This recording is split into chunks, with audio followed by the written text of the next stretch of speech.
काय menopause menopause menopause. आठवा तुमची आई कधी मेनोपॉज हा वर्ड कदाचित तो वर्ड नसेल वापरत. आईची चिडचिड होत होती, पण तुम्ही त्या फेजमध्ये कुठल्या होत्या? तुम्ही तुमच्या टीनेजरमध्ये होता. आईने तुम्हाला हँडल नाही केलं का? तिलाच माहिती होतं की कुठल्या वातावरणात कुठलं फळ छान येतं. नवरा तिच्याशी कन्सर्न करायचा, त्याच्यात कमीपणा नव्हता, तिथे तेव्हा इगो नव्हता. घरातली ती खुश असली की घर खुश राहतं, ती डिस्टर्ब असली की फॅमिली डिस्टर्ब असते. सो ते कुठंतरी ॲप्रिशिएट हळूहळू करायला लागतात की अरे मस्त घर एकदम टुमटुमीत आहे, कारण ती हॅपी आहे. जेव्हा शेतातली आजी बियाणे थोडेसे काढून ठेवायची आलेल्या उत्पादनातून, हे काय आहे? हे फंडिंगच आहे, हे इन्व्हेस्टमेंटच आहे, पण आपण त्याला बिझनेस अप्रोचने नाही पाहिलं. तेव्हाची बाळणपणं असतील, तेव्हाचं तिचं शरीर थकत नसेल का? तेव्हाचं परिवार, संयुक्त परिवार, ते हे तेव्हा तर चुलीवरचं होतं, पण ती शेतावर जायची थांबायची का? त्याला लाईफ पार्टनरची जोड होती किंवा ती संसाराला साथ म्हणायची. तेच तर आता आपण करतोय. आत्ता तू आयटीत जातेस, आत्ता तू सेल्फ इंडिपेंडन्स, तू काही जगा वेगळं करत नाहीयेस. एक स्त्री काय नाही करू शकत? ती घर सांभाळू शकते, ती मुलं सांभाळू शकते, ती तिचा परिवार सांभाळू शकते, त्याचबरोबर ती नोकरीही करू शकते आणि ती एक यशस्वी उद्योजिकाही बनू शकते. आता यावर अनेकांना प्रश्न पडले असतील. तुमच्या याच प्रश्नांचं उत्तर देण्यासाठी माझ्यासोबत आहेत बिझनेस कन्सल्टंट आणि प्रसिद्ध मोटिवेशनल स्पीकर चेतना बिडवेजी. खूप खूप स्वागत आहे तुमचं. नमस्ते. माझा पहिलाच प्रश्न आहे की एक गृहिणी ही एक यशस्वी उद्योजिका बनू शकते का? Yes Jayanti, first of all thank you so much for this My pleasure. Nice platform की जिथे मी खूप धडपडत असते की मला रिअल बोलायला मिळेल. ते आज तुझ्यामुळे शक्य आहे. तर मी पहिल्याच प्रश्नाचं उत्तर एकदम भयानक असं देणार आहे की नाही. तुम्ही जर असं म्हणत असाल की गृहिणी आहे म्हणून जमेल का, तर मी म्हणेन नाही. जोपर्यंत गृहिणी हा शब्दच तुमच्या डोक्यातून जाणार नाही की मी गृहिणी आहे, मी गृहिणी आहे. ॲक्च्युली ह्या दोन गोष्टी खूप काही वेगळ्यात असं नाही आहे की उद्योजिका आणि गृहिणी. म्हणून मी या प्रश्नाचं उत्तर नाही असं दिलं. शॉक नको हो. तर तुम्ही जेव्हा व्यावसायिक व्हायचं असतं, तर मुळात बिझनेस करणं हा भागच वेगळा आहे. आणि उद्योजिका होणं म्हणजे उद्योग सुरू करणं आणि उद्योजिका होणं याच्यात खूप मोठी तफावत आहे. आणि ह्याला अख्खं आयुष्य जातं. जेव्हा ती एक सक्सेस पॉईंटला पोहोचते तेव्हा ती उद्योजिका होते. पण आजकाल जो ट्रेंड झालाय की स्टार्टअप्स म्हणजे चला उद्योजिका, नॉट लाईक दॅट. त्याला एक खूप मोठी जर्नी 360 मध्ये ती महिला जाते. डझंट मॅटर ती मॅरिड आहे, अनमॅरिड आहे, गृहिणी आहे. सो माझा हा थॉट आहे. तर बेसिकली तुम्ही हीच फुली मारा की मी गृहिणी आहे. सो उद्योजिकेला वय नसतं, उद्योजिकेला कुठले बार्स नसतात की मी गृहिणी आहे किंवा मी करिअर वुमन आहे. नथिंग आहे. त्याच्यासाठी वेगळंच पॅशन लागतं. क्या बात आहे. म्हणजे अगदी सुरुवातीला त्या स्त्रीला डोक्यातनं हे काढून टाकायचं आहे की ती गृहिणी आहे की ती कोण आहे. मला तुझा प्रश्न आवडला की गृहिणी हा असतो, बॅगेज डोक्यात असतो. कारण मी कितीही टेक्निकली सांगायचा प्रयत्न केला, मेंटली तुमचं प्रेशर काढण्याचा प्रयत्न केला, तरी बिझनेस करताना सगळ्यात महत्त्वाचा तिला माहिती आहे की माझ्या घरातला जो शेड्यूल आहे त्यातला इतकं पर्सेंटेज टाईम माझं घरासाठी द्यावं लागणार आहे ॲज अ गृहिणी म्हणून किंवा हाऊसमेकर म्हणून, होम मेकर म्हणून. तर तिने बेस्ट वे आहे जे स्टार्टअपच्या रिलेटेड आपण बोलतोय, तर तिचा आवडीचा विषय जो कम्फर्ट झोनमध्ये असतो. जेव्हा तुम्ही आवडीच्या गोष्टी करता तेव्हा ते जास्त सुरळीतपणे विदाऊट स्ट्रेस होतात. आणि स्ट्रेस जितका कमी तितकं बिझनेसमध्ये तुमचं कुठल्या लेवलचं स्ट्रेस म्हणते जो आपण वारंवार गृहिणीबद्दल बोलतो. करेक्ट. ती जेवढं स्ट्रेस मॅनेजमेंट करेल ना तेवढं ती बिझनेस ग्रोथ करू शकेल. Correct. As compare to market and career womans. Correct. खरं तर गृहिणीचा हा मुद्दा यासाठी आहे कारण म्हणजे आपण म्हणतो ना महिलांमध्ये जवळजवळ मला वाटतं 50-60% त्याहून जास्त या गृहिणी असतात. म्हणजे गृहिणी हा जर खूप टिपिकली आपण तो अर्थ नाही घेतला तर आपल्यापैकी मीही गृहिणी आहे, तुम्हीही गृहिणी आहातच. तर माझा प्रश्न असा आहे की मग जर एखादीला बिझनेस सुरू करायचा असेल तर असे काय स्टेप्स आहेत की ज्यांचा विचार तिने केला पाहिजे? अशी काय ती प्रोसेस आहे की ज्यातनं तिला जावं लागतं का हे खूप इझी आहे आणि सिम्पल आहे? मला नाही माहिती म्हणून मी तुम्हाला विचारते. अगदी खरं आहे. परत मी मुळाकडे येईन. तुम्हाला बिझनेस का करायचा? जयंती काय झालंय ना, ट्रेंडनुसार म्हणजे आता आमचं वय फार काही 50च्या पुढचं बोलत नाही मी तुम्हाला. ट्रेंडनुसार नव्हे तर 2-2, 4-4 वर्षाला ट्रेंड्स बदलत आहेत. करेक्ट. त्यामुळे बिझनेस इंडस्ट्रीमध्ये सुद्धा इंडस्ट्रीच आहे ही एक प्रकारची, जे काही आता स्टार्टअप्स अँड प्लॅन्स खूप सारे गोष्टी आहेत ह्याच्यात. तर मला मुळात स्वतःला असं तुम्ही सगळ्यांना प्रश्न विचारा की का करायचं आहे. तुम्ही म्हणाल काय मॅम, काय म्हणजे business is equal to money, money earning, not like that. जर तुम्ही 40शीतल्या 35शीच्या नंतरच्या महिलेला म्हणत असाल तर ती खूप मॅच्युरिटी लेवलला बिझनेसकडे बघत असते. तुम्ही जर एखाद्या यंगस्टर्सला विचार केला तर तिच्यासाठी बिझनेसच सर्वस्व असतं, म्हणजे even if life partner also second priority. बरोबर. तुम्ही जर 25शी मधल्या महिलेला बघितलं किंवा मुलीला पाहिलं तर तिच्यासाठी लिगसी पण असू शकते की मला वडिलांचा बिझनेस पुढे न्यायचा आहे, मला मिस्टरांना साथ द्यायची आहे. सो खूप आयाम आहेत. त्यामुळे असा एखादा काहीतरी रॉकेट सायन्स नाही आहे की चला बिझनेस स्टार्ट करायचा आहे, नॉट लाईक दॅट. त्यामध्ये तुमच्या डोक्यात फिक्सच पाहिजे की मला बिझनेस का करायचा आहे, माझं पॅशन आहे, माझी आवड आहे आणि मला स्वतःचं काहीतरी वेगळं करायचं आहे, असं 90% क्राऊड मला बोलतं. मला जेव्हा चाय पे चर्चेच्या माध्यमातून भेटतात यंगस्टर्सपासून ते 50पर्यंत, काहीतरी करायचं आहे, स्वतःची ओळख करायची आहे, पैसा कमवायचा आहे, नॉट लाईक दॅट. त्याचं मूळ तुम्हाला माहिती पाहिजे. तुमची रात्रीची झोप उडाली पाहिजे की नाही माझं सगळं झालंय करून आणि मला आता 40मध्ये मला स्वतःचं काहीतरी करायचं आहे की त्याच्यातून मला बिझनेस करायचा आहे. क्वाईट ऑब्वियस मला पैसाच कमवायचा आहे. यंगस्टर असेल तर नाही मला नाही जॉब करायचा आहे, माझं एज्युकेशन झालंय पण पप्पांचा इतका सुंदर बिझनेस आहे आणि तो मला पुढे न्यायचा आहे, तो ब्रँड आहे तर तो मला अजून त्याचे काय franchises and all those things, तो तिचा एक पॅशनच असला पाहिजे. त्यामुळे बिझनेस करण्यासाठी क्वाईट ऑब्वियस एक रिझन असतं. तो रिझन काय असेल ते पर्टिक्युलर एज वाईज खूप मॅटर करतं, कधी कधी तुमच्या अपब्रिंगिंगवर असतं आणि सगळ्यात महत्त्वाचं पैशाची गरज. खरं ती सगळ्याच क्लासमध्ये असते, 5 स्टार लेव्हलला पण आहे आणि स्टार्टअप्सना पण आहे. बचत गट सगळ्यांना पैसा कमवायचा आहे, पण तो पैशाला ती साथ कधी होते तुम्ही जेव्हा पॅशनेट असता. तुमचं विजन क्लिअर पाहिजे, गोल क्लिअर पाहिजे की मला बिझनेस म्हणून व्हायचंय म्हणजे नेमकं काय. पैसा आहेच पण तो त्या स्पीडनी जायचा आपल्याला, त्यासाठी तुमचं विजन आणि गोल क्लिअर पाहिजे. खूप महत्त्वाचं उत्तर आहे हे, असं मी म्हणेन. कारण मला असं वाटतं की हल्ली इतका तो ट्रेंड सुरू झालाय की ज्यामुळे प्रत्येकीलाच असं वाटतं की मला बिझनेस करायचंय, पण विजन ह्याला एक खूप महत्त्वाची मला वाटतं ती एक जोड आहे की त्याला ते तितकं सिरियसली घ्यायला पाहिजे. माझा प्रश्न बेसिकली हाच आहे की मग त्या महिलांना कशा पद्धतीनं मार्गदर्शन केलं जातं, म्हणजे त्यांची ती जी प्रोसेस असते की अगदी एक नवखी जिला काहीच नॉलेज नाही आहे तिथपासून ते एक यशस्वी उद्योजिका ती बनलेली आहे, असे काही केस स्टडीज तुमच्याकडे आहेत का? किंवा अशा महिला जेव्हा तुमच्याकडे येतात तेव्हा त्यांना कशा पद्धतीनं तुम्ही एकूणच ज्ञान देता या सगळ्या गोष्टींचं? चाय पे चर्चा ह्याची सुरुवातच झाली चर्चेतून आणि मला तुझ्या माध्यमातून मला सांगायचंय 2 वर्ष पूर्ण होत आहेत चाय पे चर्चाला, आणि मला ज्या प्रकारे कमिटमेंट नाही म्हणता येणार, कमेंट्स म्हणूया आपण त्याला, कम्प्लिमेंट तर नाहीच, म्हणे काय किटी पार्टी आहे का, किंवा मग काय मग महिलांचा ग्रुप चालू केला का, एंटरटेनमेंट क्लब चालू केला का, मग चर्चा करता म्हणजे काय करता, अरे वा आम्ही अगदी बेसिक फी ठेवली होती 249 कपला चहा. क्रिटिसाइज होणं हे खूप भारी आहे, आपल्याला सांगताना खूप भारी वाटतं की सुरुवातीला लोक बोलतातच, पण तिथून चाय पे चर्चेची सुरुवात झाली आणि चाय पे चर्चेत आल्याशिवाय कळत नव्हतं की काय ती महिला घेऊन जाते. पण बाहेरच्या लोकांनी जर मलाच एवढे क्रिटिसाइज केले की बेसिकली जेव्हा एक 50 लोक एकत्र येतात तेव्हा क्लब, दॅट्स इट.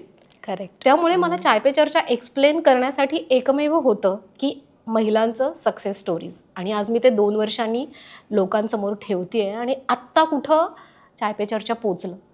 मी हे उदाहरण का देतेय तर हेच महिलांच्या बाबतीत घडतं. सुरुवातीला इतकं डिमोटिवेट केलं जातं तर त्यात लोकांचा आणि समाजाचा आणि फॅमिलीचा नाही आहे प्रॉब्लेम, तुमचा प्रॉब्लेम आहे, कारण तुम्ही व्हॅलिडेशन घेत राहता. कसं वाटतं ग, मग हे विकलं जाईल का, मग मी हे असं करावं म्हणतेय. तुम्ही जवळपासच्या लोकांना पहिले कॉल करता. व्हॅलिडेशन घेणं ज्या दिवशी तुम्ही थांबवाल, तुम्हाला जे योग्य वाटतं, जे तुम्ही स्टार्ट कराल त्या क्षणी तुमचा बिझनेस स्टार्ट झाला. तोच तुमचा मेन इमोशनल बॅगेज असतो. मी म्हटलं तसं सुरुवातीला तुमची मानसिक तयारी, मी काहीतरी करू शकते याच्यासाठी रात्रीची झोप उडालीच पाहिजे. दुसरं गोष्ट, आपण जवळच्या व्यक्तींना कन्सर्न करतो कारण आपल्याला कुठंतरी व्हॅलिडेशन हवं असतं की त्यांनी म्हणलंच पाहिजे की तू खूप भारी आहेस, आणि ती व्यक्ती तुमच्या अँगलनी बघत नसते, कारण फॅमिली असेल किंवा समाज असेल किंवा तुमचं फ्रेंड सर्कल असेल, ते कुठेतरी तुम्हाला, मी खूप पॉझिटिव्हली सांगते की त्यांना असं वाटत असतं की तुम्हाला दुनियादारी माहीत नाही आहे. मी फायनान्शियली टर्नओव्हर्स वगैरे मी पोचलीच नाहीये. नाहीये. मी खूप बेसिक लेवलला बोलतीये.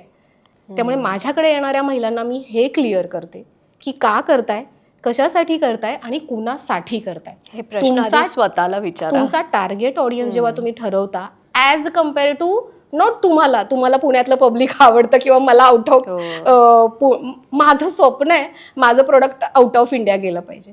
सॉरी बॉस, त्याची प्रोसेस खूप वेगळी आहे. नाही, मला ॲमेझॉनवर माझं प्रोडक्ट गेलं पाहिजे. हो बेटा, त्याच्यासाठी काय काय लागतं हे शिकणं, ते स्किलिंग करणं म्हणजे काय आहे क्वालिटी कंट्रोल.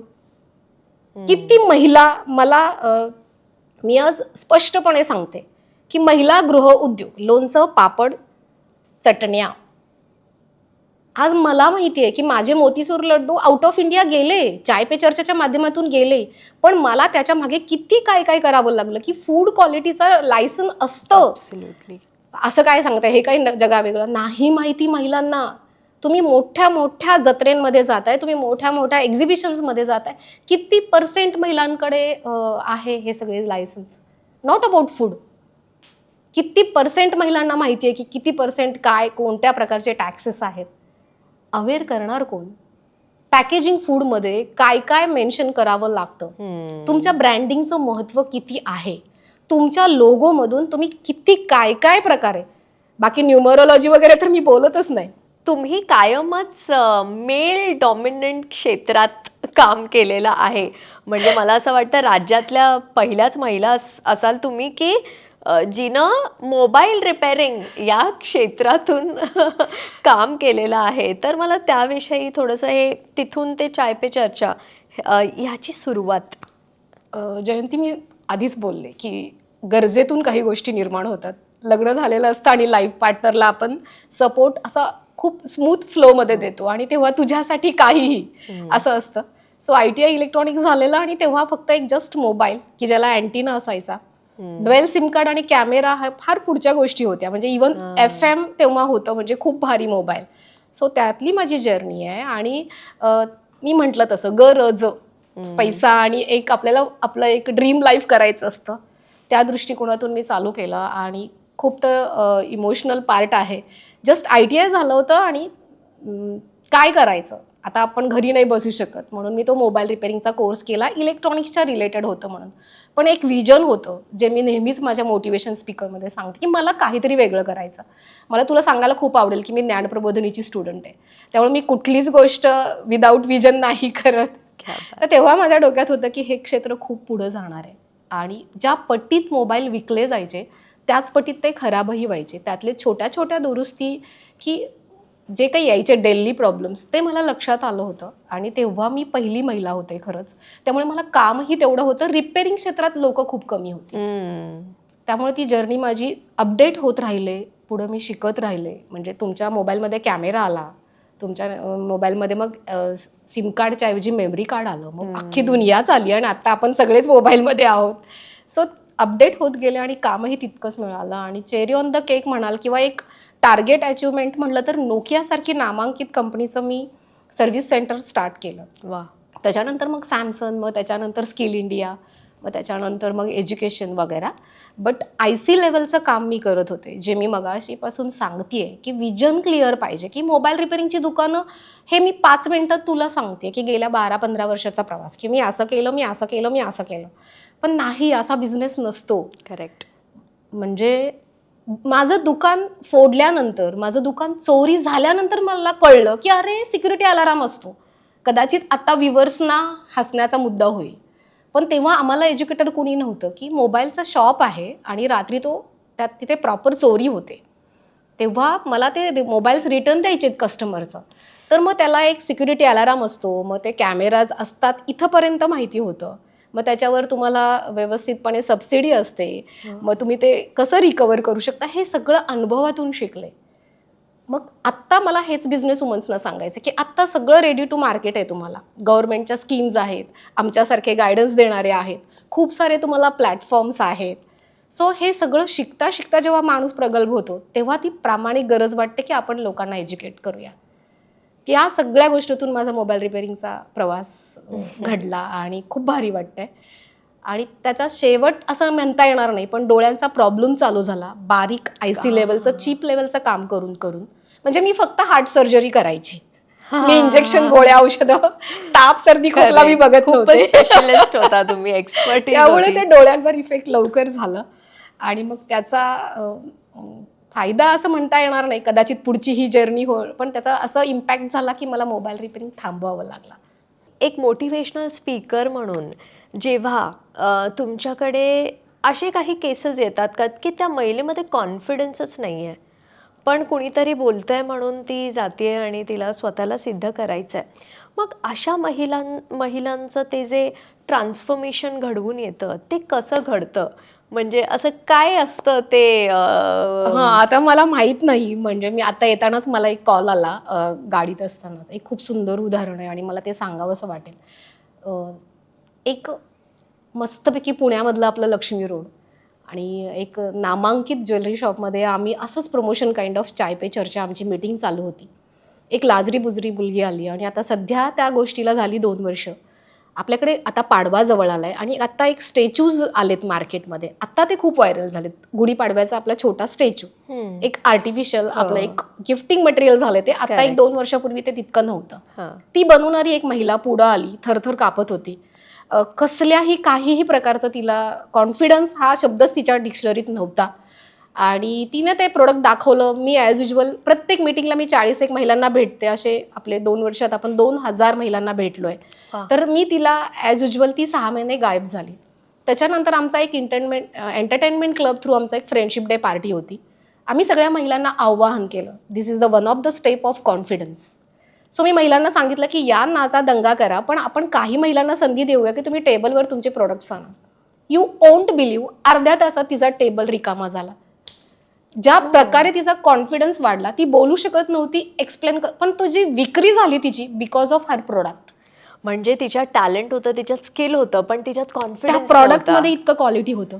तिथे ती थांबली नाही. परत एक 6 महिने ती गायब झाली. कुठे होती, काय होती मला माहीत नाही. आमच्या चाय पे चर्चाचं वर्धापन दिन होतं आणि मिठाईचा बॉक्स घेऊन ती माझ्या समोर आली आणि ढसा रडत होती.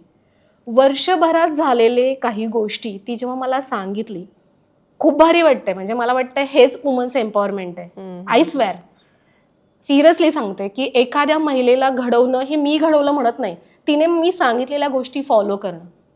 आज ती स्वतःला रिप्रेझेंट नाही करत आहे, आपल्या संस्कृतीला रिप्रेझेंट करत नाही आहे. ज्या काही त्या गोष्टी आहेत छोट्या छोट्या आपल्या भारतीय संस्कृतीच्या, जसं मी गुढीपाडवाचं उदाहरण सांगितलं, तिला इंडियन कल्चरचं ट्रेनर म्हणून स्लोवाकियाला बोलवलं. आणि ती एकटी नाही गेली, तिची पूर्ण फॅमिलीच तिथे शिफ्ट झाली आणि 6 महिने झाले ती तिथं सेट आहे.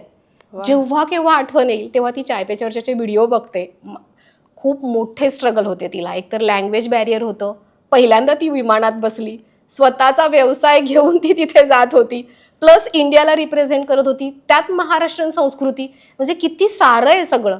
ह्याचा एकच बेस होता की तिचं स्किल, मग बोलणं, मग कॉन्फिडन्स, आणि हे सगळ्या गोष्टी नंतरच्या आहेत. मी जे म्हणलं ना की झोप उडली पाहिजे रात्रीची, मी काहीतरी करू शकते, आणि मग त्यात आमची साथ. आज सकाळी जो फोन आला, ती म्हणाली ताई मी इंडियात आली आहे आणि तुला भेटायचं आहे. तर पुढचा प्रश्न तिनं लगेच सांगितलं की मी आता पुढचं जे काही करणार आहे डिसेंबरमध्ये ते जर्मनमध्ये मी शिफ्ट होतीये. जर्मन लोकांनी मला बोलवलंय आणि तिथं आपलं इंडियन आर्ट कल्चर मला शिकवायचं.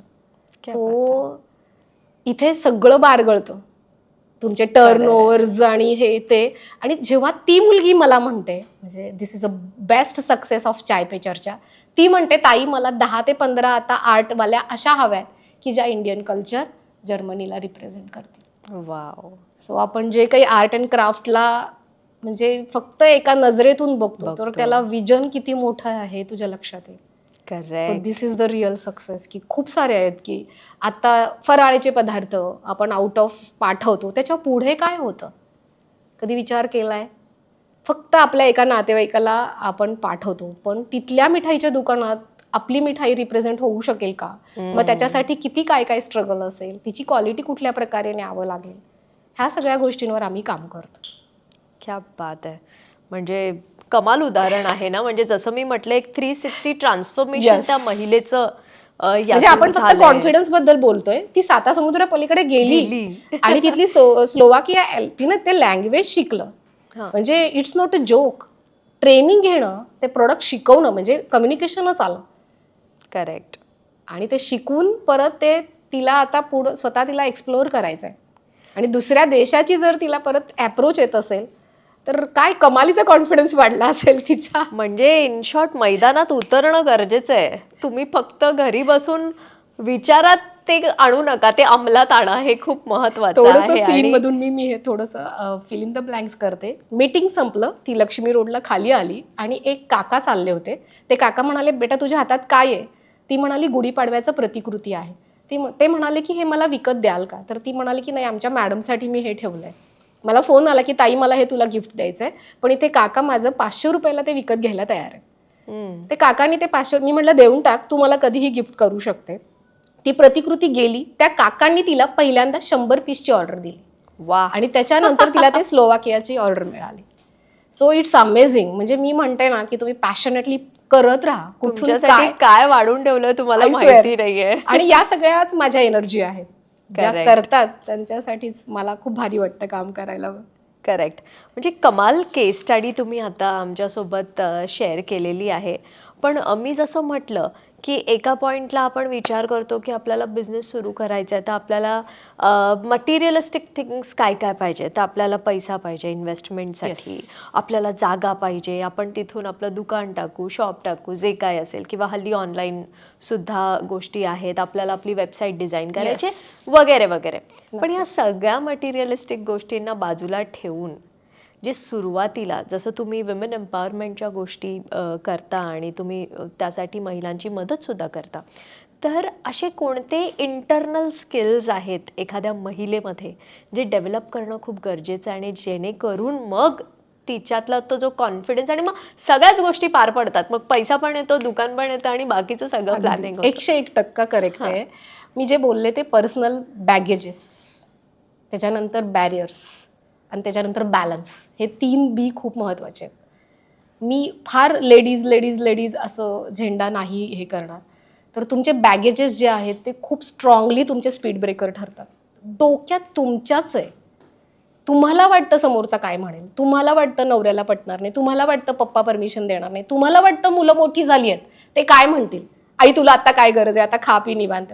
हे काय आहेत, हे बॅगेजेस आहेत. तुम्ही ऑलरेडी कन्फर्म पकडलंय.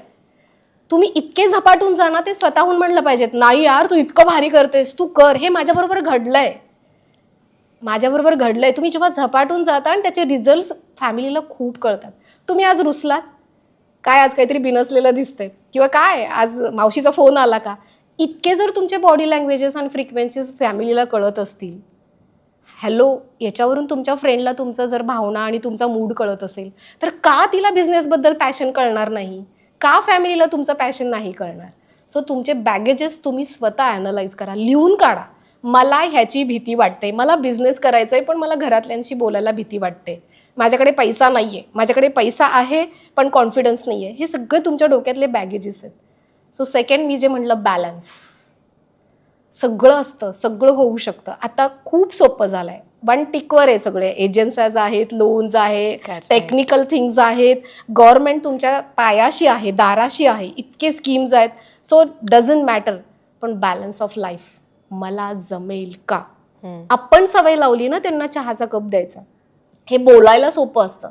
ह्याच्यातून तुम्ही बॅलन्स तुम्हालाच करायचं आहे, आणि त्याची तयारी तुम्ही करू शकत नाही कारण गिल्ट असतं. प्रचंड उदाहरणं आहेत. लहानपणी लहान मुलं आहेत म्हणून, मग शाळा आहे म्हणून, मग मोठी झाली म्हणून, मग अभ्यास घ्यायचा आहे म्हणून, मग सिनियर, तोपर्यंत आपले आई वडील. माझी आत्ताच एक रिसेंटली की कधी जगणार मी, खूप रील व्हायरल केल्यानंतर, की सिनियर सिटीजन्स पण आपल्यावर डिपेंड्स आहेत, आपले यंगस्टर मुलगा पण आपल्यावर डिपेंड आहे, आणि लाईफ पार्टनर पण तितकाच पॅशनेटली आपली वाट बघतोय, कारण आपण आता 40-45 आलोय, आणि बिझनेस तर आपल्यासमोर उभा आहे की जो पिकलाय. सो हे बॅलन्स करणं इट्स नॉट अ जोक, आणि ते तूच करू शकतेस तेवढी तू पॅशनेट असली तर. सो हे 3 बी खूप महत्वाचे आहेत. मला नाही वाटत की हे तुम्ही 3 बी जेव्हा बॅलन्स करता किंवा तुमचे बॅरियर्स जे हटवता, जे बॅरियर्स तुम्हीच उभे केलेत, डझंट मॅटर. तुमच्याकडे पैसा आल्यानंतर सगळं चेंज होतं. सगळं चेंज होतं. तुम्हाला हसणाऱ्या मैत्रिणी, तुम्हाला वेड्यात काढणारे पाहुणे, सगळं विजन चेंज होतं. तुमच्याबद्दल आस्पेक्ट चेंज होतात. जे बॅरियर बदला, तुमचा बॅलन्स सांभाळा, दॅट्स इट. खूप खूप वेगळ्या प्रकारे. आणि सगळ्यात महत्त्वाचं तुमचे बॅगेजेस हटवा. सो 3 B's खूप महत्त्वाचे आहेत. करेक्ट. पण खूप महत्त्वाचं म्हटलं तुम्ही, की ह्या तर आपल्या डोक्यातल्या काही गोष्टी आहेत की ज्या आपणच सॉर्ट करायला पाहिजे. म्हणजे कुठलीही गोष्ट अशक्य नसते असं आपण कायम म्हणतो आणि खूप पॉझिटिव्हली ह्या गोष्टी म्हटल्या जातात, पण त्या खरं तशा असतात सुद्धा आणि त्या सिद्ध करू शकतो आपण. त्यामध्ये एक खूप महत्त्वाचा प्रश्न आहे टाईम मॅनेजमेंटचा, येस. जो प्रत्येक महिलेला असं वाटतं, अरे नाही नाही माझा मुलगा त्याचा अभ्यास चालू आहे, Exactly. अरे मला जेवण करायचं, अरे माझं हे काम बाकी आहे, मला पोळ्या करायच्या आहेत, मला XYZ कामं करायची आहेत, मग मला वेळ कधी मिळणार. तर हे जे टाइम मॅनेजमेंट आहे हे खरंच अशक्य गोष्ट आहे का हो? मला याविषयी सांगा. आणि मला कसे परत मार्ग? म्हणायचं की time management is equal to emotional balance. See, आपल्याला मैत्रिणींबरोबर जायचं असतं किंवा खूप वर्षांनी मैत्रीण भेटली की आपण वेळ काढतो का नाही. आणि आपल्याला एखाद्या पाहुण्याला टाळायचं असेल तर आपण वेळ काढतो का. सो हे सगळं आपल्या माइंडमध्ये आहे. आणि नारी ही एक कमाल चीज आहे. म्हणजे तिचं खरंच रसायन देवालाही नाही कळलं असं म्हणतात ना. सो या गोष्टीला मी खूप पॉझिटिव्हली सांगेन की तुम्ही टाइम मॅनेजमेंटमधले एक्सपर्ट ठरू शकता. It's really directly connect to your emotions. तिला जेव्हा वेळ काढायचा असतो ती काढतेच आणि तो निघतोच. आणि ती खूप काही सहन करून ते काढेल. घरच्यांचं करेल, पाहुण्यांचं करेल, सणवार करेल, स्वतःला वेळ देईल, पण ती त्या गोष्टीसाठी वेळ काढेल. मग तो बिझनेस असेल किंवा मग तो छंद असेल किंवा वॉट एव्हर जे असेल. त्यामुळे time management is equal to emotional manage. तुमचे इमोशन्स तुम्ही मॅनेज केले पाहिजेत की मला कुठल्या गोष्टीला किती वेळ द्यायचा आहे. माझं जर ते इमोशन्स इतकं स्ट्रॉंग आहे, बिझनेसबद्दल असेल किंवा करिअरबद्दल असेल, तर मी ॲटोमॅटिक फॅमिली मॅनेज करेन. पॅशनेट पाहिजे. पॅशनेट पाहिजे. परत परत तेच सांगते की अशी ना झोप उडायला उडाली हवी. पाहिजे. आणि मी खरंच सांगेन तुमच्या फॅमिलीला कळतं बरं का. तुम्हाला नाही सांगायची गरज. तुम्ही जेव्हा वेड्या पिशा होता आणि तुम्ही जेव्हा रिझल्ट द्यायला लागता ना, म्हणजे मी घेतलाय अनुभव माझ्या फॅमिलीकडून. तुम्ही त्या पट्टीत पळायला लागतं ना, तेव्हा ॲटोमॅटिक समाज, फॅमिली, रिलेटिव्ह, मैत्रिणी यायला लागतात. थोडा वेळ द्यावा लागेल. आणि ती लढाई मात्र तुमची तुम्हाला आपल्यालाच लढायची करायची आहे. आहे. त्यामुळेच म्हटलं की इमोशन्स मॅनेज करा. की आज मैत्रिणीचा बर्थडे आहे, मी नाही येऊ शकत मी तुझ्या बर्थडे पार्टीला. ॲटोमॅटिक वेळ मिळेल तुम्हाला बिझनेस प्रेझेंटेशनला. आहे माझी अॅनिव्हर्सरी, इट्स ओके. आपण पुढच्या नेक्स्ट वीकला. दीज आर द स्मॉल म्हणजे तुम्हाला लेक्चर वाटेल, पण ह्या गोष्टी आपण खूप खचतो. तुला खुश करायचंय, तुला खुश करायचंय, तुला खुश करायचंय. एक बिझनेस प्रेझेंटेशन आहे किंवा एक वर्कशॉप आहे, तर तिथे 10 कारणं सांगतात आम्हाला. आम्ही जेव्हा ऑनलाईन सेशन्स घेतो, आम्ही इमोशनल हेल्थ घेतो, आम्ही इमोशनल बॅलन्स घेतो, स्पिरिच्युअल ॲक्टिव्हिटीज घेतो, त्याच्यात बायका ढसाढसा रडतात. आम्हाला गिल्ट फील होतंय. मला एवढी मोठी अपॉर्च्युनिटी होती, मला प्रेझेंटेशनला जायचं होतं. आत्ता आम्ही ग्रामीण भागामध्ये डोंजेला एक चाय पे चर्चा घेतलं. 800 लोकांची ऑर्डर होती फराळीची. तर XYZच्या घरी काहीतरी मयत झालं म्हणून ती ऑर्डर नाही मिळाली. हजारो महिला वेटिंगला येतात आज दिवाळीसारख्या सणाला. म्हणजे तुम्ही ते बॅलन्स करणं, कधी कधी कटू व्हावं लागतं, कधी कधी प्रॅक्टिकल डिसिजन्स घ्यावे लागतात. आणि हे आपल्या अपब्रिंगिंगमध्ये नाही आहे, ते संस्काराच्या विरोधात जातं. करेक्ट. इतकं महत्त्वाचं आहे का. मग तू करोडो रुपये कमवणार आहेस का, मग असं किती तू कमवणार आहे, हा क्षण आपल्या आयुष्यात महत्त्वाचा आहे. हे जे परत मी तेच बोलले की बॅलन्स आणि बॅगेजेस. मग ते कुठेतरी गिल्ट येतं.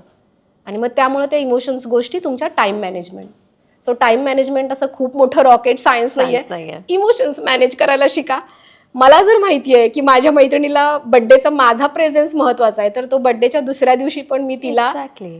पण त्या क्षणी तो दिवस आणि ती मुवमेंट तुम्हाला जिंकता आली पाहिजे. त्यासाठी तुम्ही त्या बिझनेससाठी तितकं पॅशनेट पाहिजे. Correct. So again time management is equal to emotion management. महिलांमध्ये एक आपण प्रकर्षाने एक गोष्ट आपल्याला जाणवते की बॉडीली चेंजेस होत असतात, हॉर्मोनल चेंजेस होत असतात आणि त्यामुळे मग तिचे मूड स्विंग्स पण होत असतात. आणि हा एक फॅक्ट आहे जे आपण सगळ्यांनी एक्सेप्ट केलेला आहे. पण याचबरोबर अनेकींचं असंही होतं की तिला करायचंय, पण ते फक्त शब्दातून येतं, ॲक्शन्समध्ये कधीच उतरत नाही. मग अशा महिलांमध्ये ती पॉझिटिव्हिटी आणणं किंवा ते त्यांना मोटिवेट करणं की तू कर, तर यासाठी काय प्रोसेस किंवा तुम्हाला काय काय करावं लागतं किंवा कशा पद्धतीनं त्यांना तुम्ही मोटिवेट करता?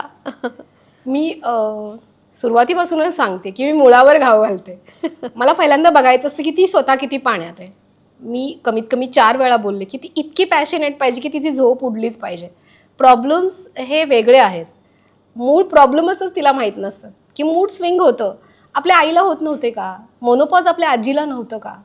आत्ता आपण ह्या शब्दाचा बाऊ केलाय, women's entrepreneur and empowerment and all though. आपल्या आज्यांनी पण पैसे कमवलेत. आपल्या पूर्वीच्या वेळेस जेव्हा शेतातली आजी बी बियाणे थोडेसे काढून ठेवायची आलेल्या उत्पादनातून, हे काय आहे? हे फंडिंगच आहे, हे इन्व्हेस्टमेंटच आहे. पण आपण त्याला बिझनेस अप्रोचने नाही पाहिलं. तेव्हाची बाळणपणं असतील, तेव्हाचं तिचं शरीर थकत नसेल का? तेव्हाचं परिवार, संयुक्त परिवार, ते हे तेव्हा तर चुलीवरचं होतं. पण ती शेतावर जायची थांबायची का? त्याला लाईफ पार्टनरची जोड होती किंवा ती संसाराला साथ म्हणायची. तेच तर आत्ता आपण करतोय. आत्ता तू आयटीत जातेस, आत्ता तू सेल्फ इंडिपेंडन्स, तू काही जगा वेगळं करत नाहीयेस. म्हणजे कदाचित हे थोडं कॉन्ट्रोवर्सी होईल, पण आपली आजी तेवढीच कष्ट करायची. करेक्ट. पण हे अपेक्षा ठेवणं चुकीचं आहे बिकॉज ऑफ फिजिकल किंवा आपला जो इंटेक आहे आणि आता जनरेशनचा आपला हेल्थ इश्यूज वगैरे वगैरे.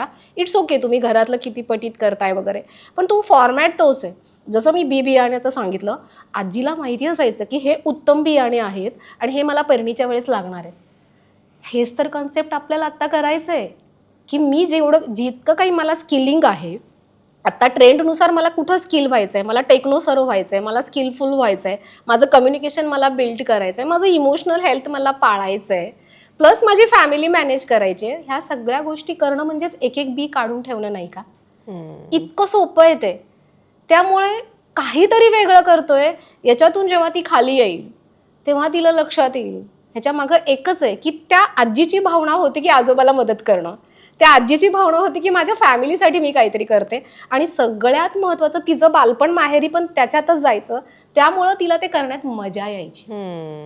तिला माहिती असायचं की जेव्हा माझा एखादा वाड्यातला एखादी खोली माझं सोयाबीनच्या पिकाने भरेल तेव्हा तो जो आनंद आहे, तेव्हा तिला टर्नओव्हर कळत नव्हतं, पण त्या समाधानात तिची काय होती, टर्नओव्हर होतं. त्या आनंदात तिचं टर्नओव्हर होतं. म्हणजे खूप मार्मिक उदाहरण देते मी. तेच तर टर्नओव्हर तुम्हाला टॅलीमध्ये आणायचंय. ह्याच्यासाठी फॅमिली इन्व्हॉल्वमेंट तितकीच गरज आहे आणि ती ताकद वाढते. मी परत परत सांगते की सुरुवात तुम्ही एकटीने करा, मग तुमच्या मैत्रिणी जोडतील, तुमची फॅमिली जोडेल, ॲटोमॅटिक समाज तुमच्याबरोबर जोडेल. पण ती तुम्ही सुरुवात करा तरी. वुमन्स एम्पॉवरमेंट कसं हे खूप मोठं वर्ड झालं आहे आत्ता. तसंच मेनोपॉज. काय मेनोपॉज मेनोपॉज मेनोपॉज? आठवा तुमची आई कधी मेनोपॉज हा वर्ड कदाचित तो वर्ड नसेल वापरत.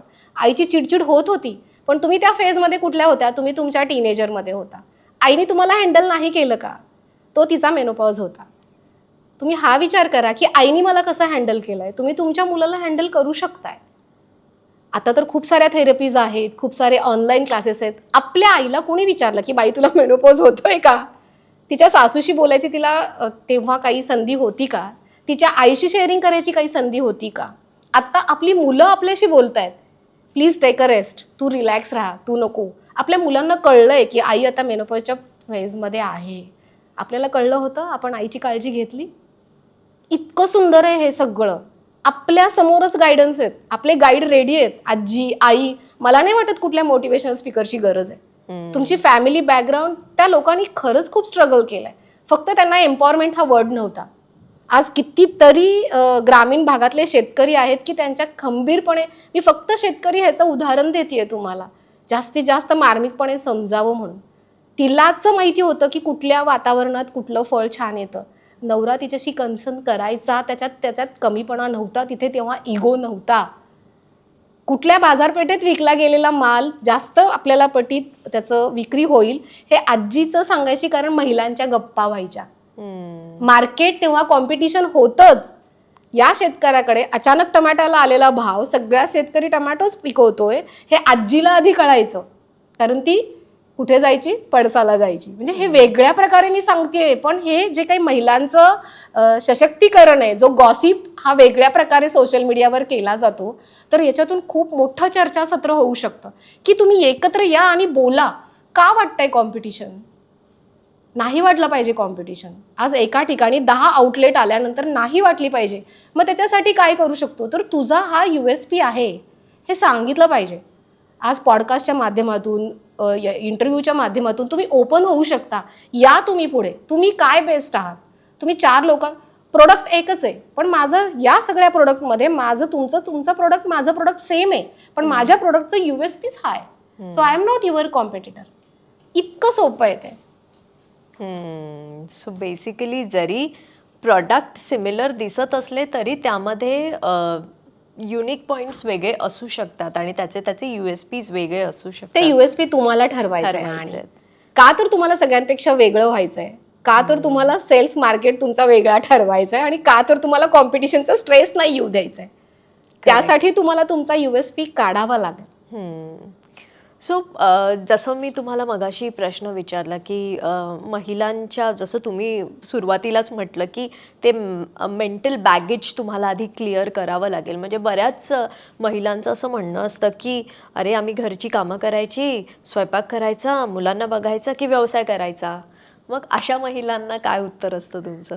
मुळात तुम्हाला काहीतरी करायचंय, त्याच्यानंतर येतं काय करायचंय, आणि ते करायचंच आहे, आणि सगळ्यांपेक्षा वेगळं करायचंय. हे खूप मोठी फ्रेम आहे. त्यामुळे जेव्हा तुम्हाला काहीतरी करायचं आहे, हा थॉट येणं खूप गरजेचं आहे, आणि ते सगळ्यांपेक्षा वेगळं करायचं आहे, आणि ते करायचंच आहे. या जर्नीपर्यंतच तुम्ही घडून जाता. त्यामुळे तुम्ही कुठलेच एक्सक्युजेस देणार नाही की मला आज हे होतंय, मला फॅमिलीचा सपोर्ट नाहीये, माझ्याकडे भांडवल नाहीये, किंवा आमच्या घरी हे चालत नाही, किंवा माझी प्रकृती आता बोलते.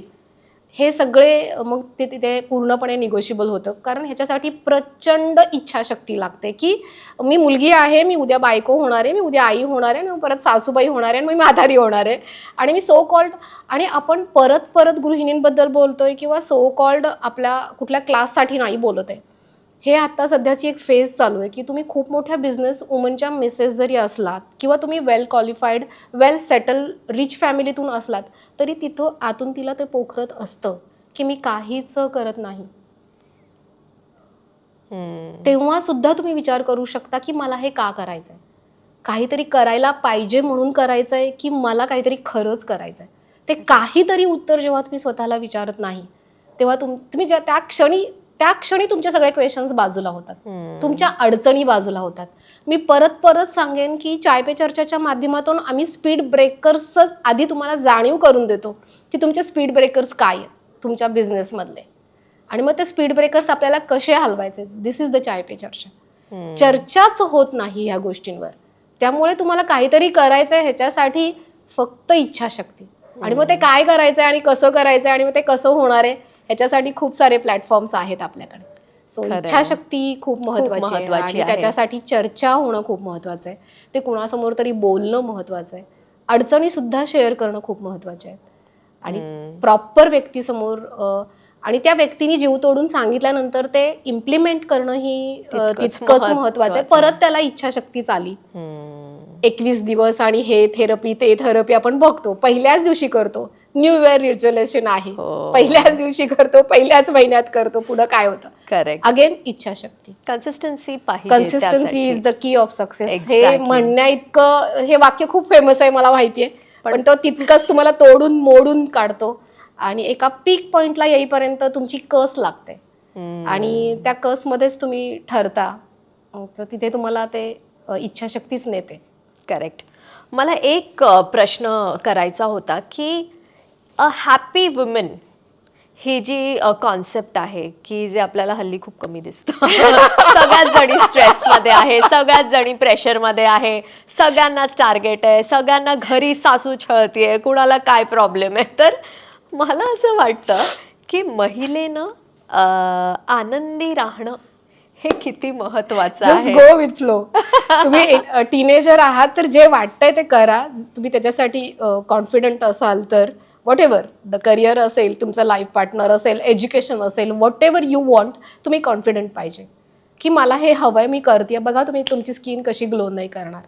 तुम्ही मिडल एज आहात, मुद्दामून मी इतकं फिल्टरेशन करते कारण मी तेवढं इंटरॅक्शन करते. सो मला असं वाटतं की त्या एजनुसार प्रॉब्लेम्स बदलतात, त्या एजनुसार तुमचे चॅलेंजेस असतात, त्या एजनुसार तुमचं हॅपी मुवमेंट बदलतं. आता मला नाही फरक पडत आहे, इथे झुरिया येत आहेत, मला नाही फरक पडत आहे, मी नाही मेकअपमध्ये कम्फर्टेबल, बट मी हॅपी आहे हे माझ्या जगाला माहिती आहे. कारण माझी बॉडी लँग्वेज बोलते, माझी फेस बोलते, माझं बोलणंच बोलतं की मी खुश आहे. करेक्ट. कारण मी माझ्या आवडीचं काम करते. सो हे खूप महत्वाचं आहे. मग ती टीनेजरमध्ये आहे, मिडल एजमध्ये आहे, मॅरिड आहे, अनमॅरिड आहे, डझंट मॅटर. ती आजी आहे, पण ती देवकार्यातच जर का धडपडत असेल, अजूनही ती जर जनरेशन वाईज चेंज होत नसेल, तर तिने नातवानी आंघोळ केलं नाही म्हणून तिची चिडचिडच होणार आहे. So this is the fact. म्हणजे हॅपी वुमन तुम्ही कोणत्या ह्याच्यात कराल, तर तुम्ही खुश राहायचं असेल, तुम्हाला स्वतःला खुश राहायचं असेल, तर तुम्हाला तुमची गुरुकिल्ली माहिती पाहिजे. त्यासाठी एकच आहे की तुम्ही आवडीचं काम करा.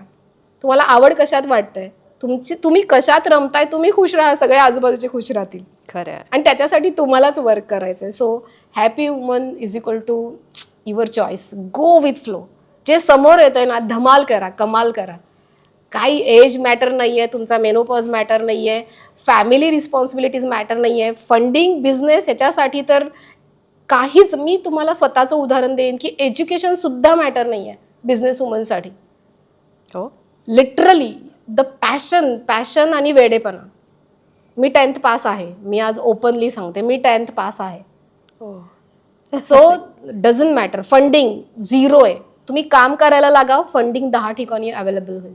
स्टाफ मॅनेजमेंटसाठी, how to recruit the staff and this and that. Passionately काम करा, ॲटोमॅटिक चांगला स्टाफ येईल. त्याच पटीत सेल्स होईल, त्याच पटीत तुमचं प्रोग्रेस होईल. सो हॅपी वुमन म्हणजे ग्रो विथ फ्लो.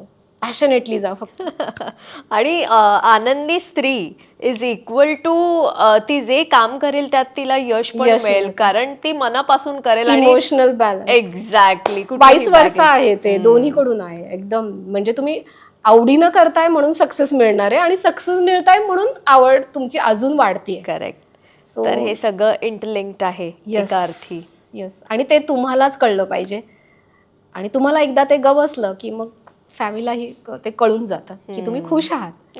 आणि हे तर म्हणजे खरं तर सायकोलॉजीचा भाग आहे की घरातली ती खुश असली की घर खुश राहतं, ती डिस्टर्ब असली की फॅमिली डिस्टर्ब असते. सो ते कुठंतरी ॲप्रिशिएट हळूहळू करायला लागतात की अरे मस्त घर एकदम टुमटुमीत आहे, कारण ती हॅपी आहे. आणि ते देतात वेळ तुम्हाला, करतात सहकार्य. क्या बात आहे. म्हणजे चेतनाजी, आज तुम्ही इतकं छान मार्गदर्शन केलेलं आहे या पॉडकास्टच्या निमित्तानं. ज्या काही आपण चर्चा केलेली आहे, भले चाय पे चर्चा नाही आहे ही, पण जी काही चर्चा आहे, मला वाटतं आपल्या प्रेक्षकांना, त्या महिलांना खूप टेकअवेज या पॉडकास्टच्या माध्यमातून मिळतील. कारण तुमची स्वतःची एक जर्नी आहे जी अनेकांसाठी प्रेरणादायी ठरेल.